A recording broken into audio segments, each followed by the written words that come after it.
بسم اللہ الرحمن الرحیم۔ دوستو، آج میں آپ کے سامنے امیر المومنین خلیفۃ المسلمین فاروق اعظم حضرت سیدنا عمر بن خطاب رضی اللہ تعالیٰ عنہ کی ایک کرامت بیان کروں گا۔ کہتے ہیں کہ سیدنا فاروق اعظم رضی اللہ تعالیٰ عنہ کے دور خلافت میں جب مصر کا علاقہ فتح ہوا تو آپ نے حضرت عمر بن عاص رضی اللہ تعالیٰ عنہ کو مصر کا گورنر مقرر کیا۔ مصر میں زمانہ جاہلیت سے یہ دستور چلا رہا تھا کہ جب بھی مصر میں بہنے والے دریائے نیل کا پانی خشک ہو جاتا تو مصر کے لوگ ایک حسین و جمیل لڑکی کو دلہن بنا کر دریائے نیل میں ڈال دیتے، جس سے دریائے نیل پھر سے چلنے لگتا۔ جب حضرت عمر بن عاص رضی اللہ تعالیٰ عنہ مصر کے گورنر مقرر ہوئے تو اس وقت بھی دریائے نیل کا پانی خشک ہو چکا تھا۔ مصر کے لوگ حضرت عمر بن عاص رضی اللہ تعالیٰ عنہ کے پاس آئے اور آپ کو سارا واقعہ بتایا اور اجازت چاہی۔ حضرت عمر بن عاص رضی اللہ تعالیٰ عنہ نے مصر کے لوگوں کو ایسا کرنے سے روک دیا اور انہیں کہا کہ اسلام میں اس طرح کی رسموں کی کوئی اجازت نہیں، البتہ میں امیر المومنین حضرت سیدنا عمر بن خطاب رضی اللہ تعالیٰ عنہ سے مشورہ کروں گا۔ حضرت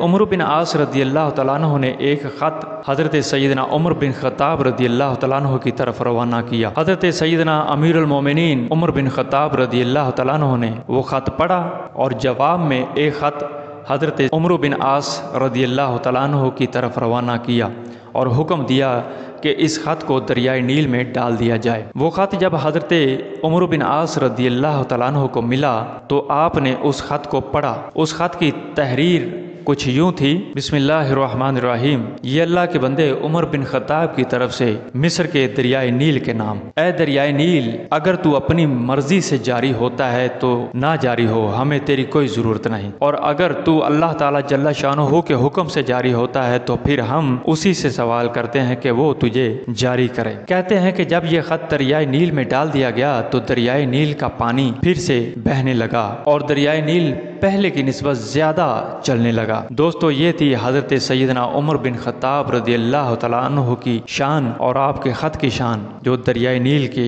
جانب روانہ کیا گیا۔ دعا ہے کہ اللہ تعالیٰ اپنی شان کے مطابق حضرت سیدنا عمر بن خطاب رضی اللہ تعالیٰ عنہ کے درجات بلند فرمائے اور ہمیں حضرت سیدنا عمر بن خطاب رضی اللہ تعالیٰ عنہ کے نقش قدم پر چلنے کی توفیق عطا فرمائے۔ دوستو، یہ تھی ہماری آج کی ویڈیو۔ ملتے ہیں پھر کسی نئی ویڈیو کے ساتھ۔ اپنے دوست محمد شفیق کو اجازت دیجیے۔ اللہ حافظ۔